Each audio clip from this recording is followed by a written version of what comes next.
Having a good terrorist side showing can be a huge relief on any map, CT-sided or not. Hitting your shots is one thing, but odds are you probably don't know how to set yourself up for success as well as the pros. Don't worry too much though, ProGuides fan, because we've got you covered. I'm Boggs, and today we're going over how to play terrorist side, so buckle up and get ready to plant some bombs. In a video game, of course. Before we jump in though, be sure to drop a like and subscribe down below for more content. With that being said, let's jump into our first point. The most important concept of the T side is defaulting.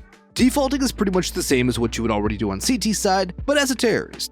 You find a spot that your opponent could end up pushing, and you hold it down.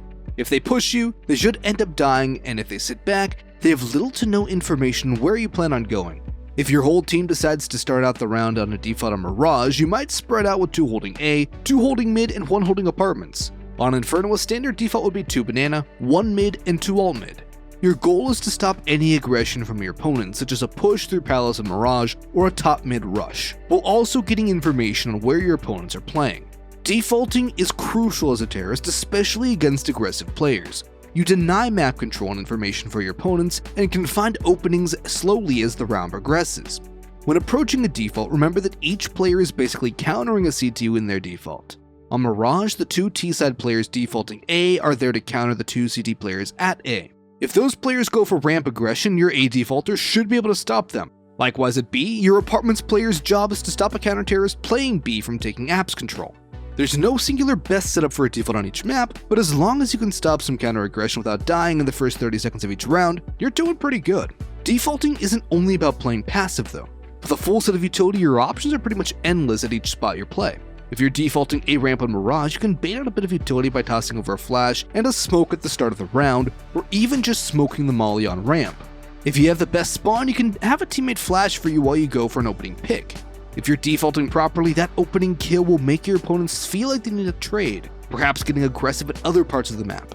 Your teammates can then pick off any aggression elsewhere, and before you know it, the round is yours. Defaulting aggressively across the map isn't always a bad thing either, and it's probably what you do already in most of your pugs. Spreading out and going for aggression across the map works, especially if everyone has a kill they know they can get. Just be sure not to overcommit without your teammates. If you get a kill at A on Mirage, don't just run out onto site alone unless you know you have it. Grouping up and executing off of the back of a kill can almost always secure a round, and will give you more success than just trying to execute alone. With defaulting out of the way, it's time for our question of the day. What's your go-to play on the T side? Personally, I love going for spawn-based plays, using a flash to go out and open up the round on my own. But what about you? Maybe you prefer grabbing an op and posting up, or lurking around the map for a late round play. I'd love to hear all about your different playstyles, so be sure to let us know in the comments down below. But with that out of the way, let's jump right back into the next point. Playing slow is awesome, but can also get boring at times. Being able to open up a round is just as important as being able to hold it for pushes, especially if your opponent isn't going for any aggression. So how do you do it? No matter what spot you're defaulting at, you should try to find a few different ways to get kills. If you're the ramp defaulter, going for that pick on anyone crossing to connector is a great starting point for getting kills. But it's also pretty easy to counter. Knowing a one-way smoke at ramp, for example, allows you to fight the site player later into the round, especially when you don't have a good spawn. Maybe you're good at reading your minimap and can tell when your opponents rotate. If your team is taking mid control, walking out ramp and looking for the site player without any utility can also be a great play. As a Palace player, you should never get complacent with just holding for a Palace push. Timing a good walk out of Palace with your teammates taking mid can allow you to open up the A site without any utility. If you do want to use some utility, you can try throwing a smoke on top of balcony, using any gaps to look for kills. But just remember, as with any lurk smoke, you don't need to always use it. Sometimes just throwing a lurk smoke can be enough to distract your opponents while your other teammates look for picks. Ramp, Palace, mid, underpass, and apartments are all possible defaulting spots, and a good T-side player can utilize different ways of playing each spot to counter their opponents. The same goes for default spots on any other map, so be sure to constantly come up with new ideas on other spots. While I highly recommend watching a pro player play your spot in order to learn it, the best way by far is being taught by someone who's already played it at a high level. If you need some tips on how to default, look for picks or anything else, before we continue, I have to mention that we're running a free trial of our website, ProGuides.com.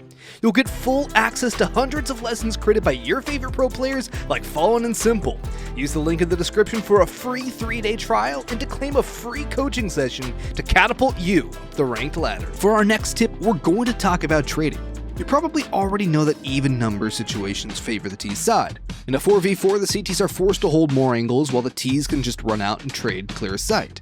If you can ensure you're trading every kill, you'll have a pretty good chance to win each round. And the best way to ensure trades is by using a buddy system. It's pretty much exactly what it sounds like. Wherever someone goes for a kill on map control, someone else needs to be right there to trade in case the former gets caught off guard. If you watch any pro team, you'll see that they rarely take a fight alone, instead opting to peek together or entry in sets of 2. While your team probably isn't at their level, even in pugs you should be able to buddy up with your teammates. If you see someone going for a pick, just get close to them or tell them to wait for you before peeking. If you want to go for an early kill, make sure a teammate is right there with you to trade in case you die. Buddying up ensures that you don't give the CTs a man advantage for free, while also making the fight harder for CTs to win in the first place. After all, killing 2 players swinging at different angles is basically impossible without cheats or some pretty bad whiffs. So we've got defaulting down pretty well, but what about actually taking a site? The 3 most common approaches to taking a site are rushing, executing, and contacting, and each have their moments. If you're a silver, you're probably most acquainted with rushing. Grabbing a P90 or a MAC-10 and a rushing B site on Dust 2 with some flashes and 5 people can actually be pretty effective. You outnumber the CTs, and by going so early in the round, they won't have any time to rotate. You can rush in any site in CS, and throwing utility in the fly while rushing can help secure your success. The hard counter to a rush would also be utility, of course. A Molotov and some well-placed HE grenades could completely stop a rush no matter how hard you try to run through. A smoke will force any player to rush through while gray screened, and any halfway decent CT can just spam the smoke or hold in front of it for some easy kills. If you're going to rush, do it when your opponents don't have any utility or don't know how to use it. If you prefer to default first, then executing will probably be your go-to round ender. To execute, you need to both wait out utility from your opponents while also holding on to your own utility. When it's time to take the site, you'll throw some set utility to clear out angles and force the CTs into uncomfortable spots, then flash and a run in. Pretty much everyone knows how to execute A-site Mirage, and it serves as a good example for any other execute in the game. At the start of the round, you might throw some utility in mid to bait out the CTs. You would then set up for the stairs, jungle, and CT smokes, waiting for everyone to get into position. When you're not smoked off and the timing seems right, everyone throws their smokes and flashes. The entries clear out under balcony and default, then plant and hopefully win the round. Ideally, a good execute will have flashes coming in while your teammates are clearing out the site, so one player should always stay back with 2 flashes, tossing them while their teammates fight. Executes excel when you have enough utility to throw them, and can help you ensure that you get the entries when running in. If you're pinned down by an op, smoking them off in an execute is crucial to getting onto the site, since flashes probably won't be enough. Executes aren't perfect though and can be pretty obvious depending on how you set them up. If your opponents see you executing sites a lot, they can just push for information on the other side of the map to counter you, or push into you while your team is organizing nades. It's best to save and execute for rounds you need to win or when you're at a disadvantage with your weapons. Contact plays are necessary when your team is lacking in utility and are the hardest to do effectively. To contact a site, you just need to walk in and isolate a player on the site, ideally catching them off guard. While contacting via Mirage late into the round, you might have 2 players walk into the apartments while a third holds a flash outside, tossing the flash over as soon as the first 2 are spotted. Contact plays work best when the other team has no idea where you're at and little info to stack, usually late into a round. The closer to the site you can get before being spotted, the better. As soon as you're spotted by an enemy, pick up the pace and hunt them down before a rotation can come in. You can run contact plays early in a round, but remember that because you aren't using much utility, the rotators will have a much easier time getting into the site. There's a lot more to playing the T side than just hitting your shots. Defaulting, playing for picks, and choosing the best way to execute are all crucial to winning rounds on the T side. Playing smart and learning your opponent's tendencies at various spots will allow you to get kills consistently throughout the half, and trading out as the entry sites will ensure your team wins each round. Above all, just remember to slow down your T side. If you're not finding success, sometimes the best thing to do is just to wait for your opponent to mess up and capitalize on it. If you need more tips, come talk to a coach at our website. They can help you learn more plays, how to default on every map, and everything else you want to learn.